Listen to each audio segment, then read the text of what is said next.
So this definitely is not what I thought we would be talking about in today's show, but I wanted to revisit an article that was published a few days ago on Detroit Hockey Now. It cites the recent Steve Yzerman press conference, and it goes over some ideas that, for me personally, I would like to see the Detroit Red Wings go out there and explore, but it's stuff that I don't think Stevie Y feels the same way about. At least, that's what I'm getting based off of the commentary that he directly made on this sort of exploration. This article is going to be linked in the description by Bob Duff from 2 days ago. Steve Yzerman does not foresee any Red Wings offer sheets in the future. Now, the way the article is phrased, there is room for debate. Oh, does Yzerman think that no team is going to offer sheet a Red Wings guy, or does he think that the Red Wings are not going to offer sheet any other guys? Fair question. But let's go down and read what this article has to talk about. It goes over the big offer sheet situation from last year, starting out by bringing up St. Louis and Edmonton. Philip Broberg, Dylan Holloway were two guys that the Oilers were penny pinching a little bit in their contract re-signing situations.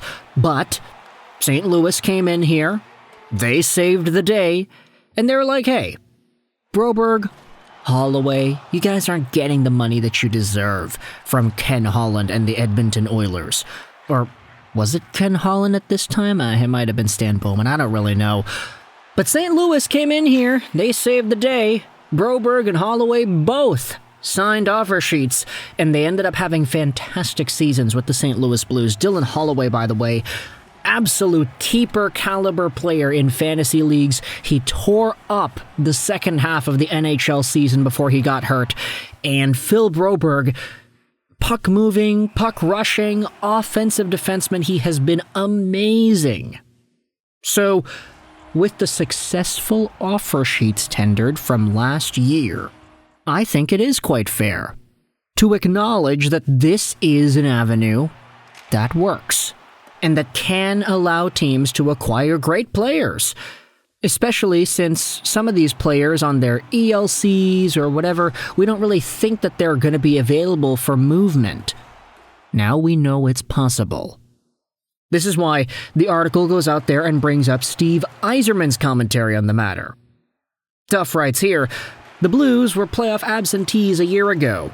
Does this development make an offer sheet to an RFA or multiple RFAs something that Red Wings GM Steve Yzerman might be considering in order to change the fortunes of his club? No, not really.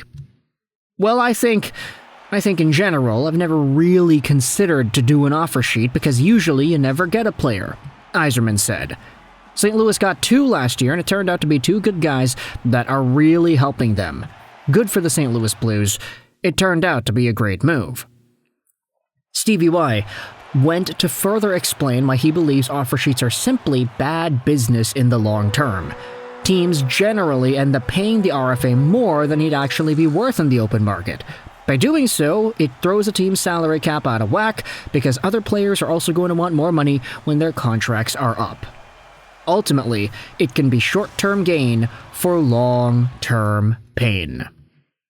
The Yzerman quote says this, so I say maybe I take a different position, Yzerman reasoned. Mine has always been with the Group 1 free agents, the normal guys that hit UFA status. In order to get the player, you got to pay him so much, you never end up getting a player.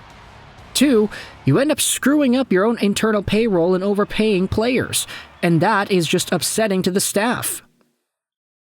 That is a really interesting perspective, that some players can get so much money as an offer sheet receiver that it throws the entire salary cap structure of the team out of whack. But I'm thinking about it like this, Stevie Y, yeah, okay, that's fair that you say that you focus more on the Group 1 free agents than normal guys that are at UFA status, and you're kind of wary about overpaying for guys. You want to get a guy, you got to pay him so much, you don't want to do it. Well, that's the thing. Yzerman has kind of done that before with these Group 1 UFAs.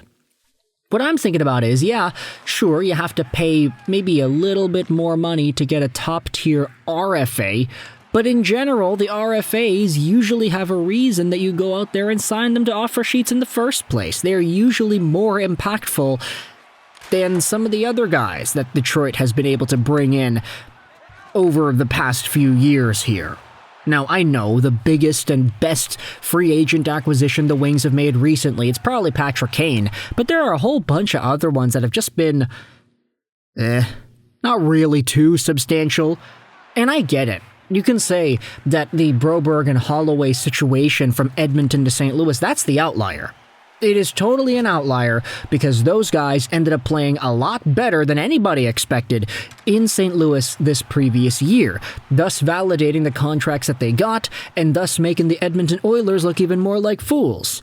We'll see what happens when Edmonton eventually continues their Stanley Cup playoff run. If they're able to win a cup without Broberg and Holloway, then it's like, okay, Connor McDavid and Leon Draisaitl just decided to wake up. But ultimately, you have to really make sure that you're getting a guy that's worth it if you get that offer sheet on the table and if you get the guy to sign it.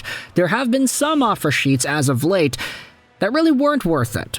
And I think the biggest one that comes to everybody's minds is that Carolina Kotkaniemi thing with Montreal a few years ago. That situation was totally unprompted, and a lot of people were like, okay, really? They're signing that guy?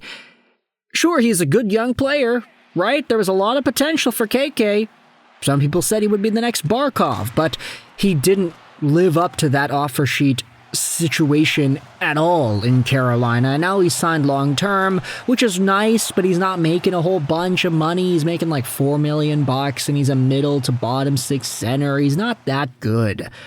So you don't want to get burned like that.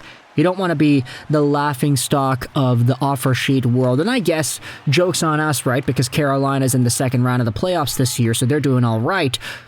But Stevie Y has a point here. You don't want to have a third-line center making $4 million a year.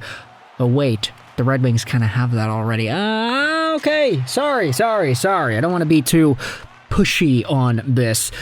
Let's go out there and finish the commentary that Yzerman goes out there and talks about in regards to the offer sheets.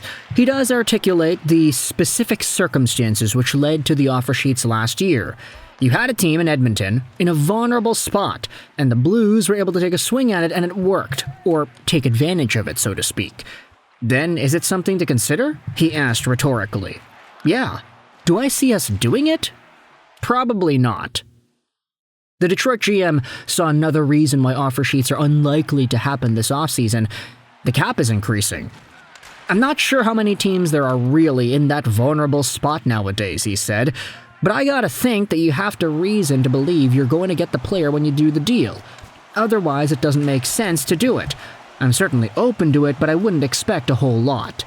And that's really funny, because I'm thinking about it like, yeah, that's true. Like, there is a cap that is rising, so you don't necessarily know if teams are going to be too vulnerable to an offer sheet in general. The Blues took advantage of a situation last year, and I don't really think that we're going to do that this season, which is okay, it makes sense. But it's funny that he says, yeah, you got to offer sheet a guy knowing that he's going to sign. You have to offer sheet him knowing that you're going to get him. You're not just going to offer sheet him with the expectation that the other team is going to match. And I think about it like, yeah, no, that's exactly what Montreal did with Sebastian Aho, in a way. Sebastian Aho used Montreal to get the contract that he wanted because Carolina wasn't giving it to him.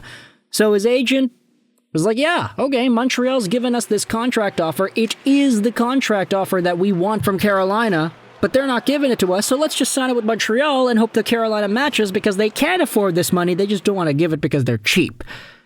And Sebastian Aho used Montreal to get his contract in Carolina. He was like afterwards, yeah, I didn't want to leave. I never wanted to leave. I wanted to stay here.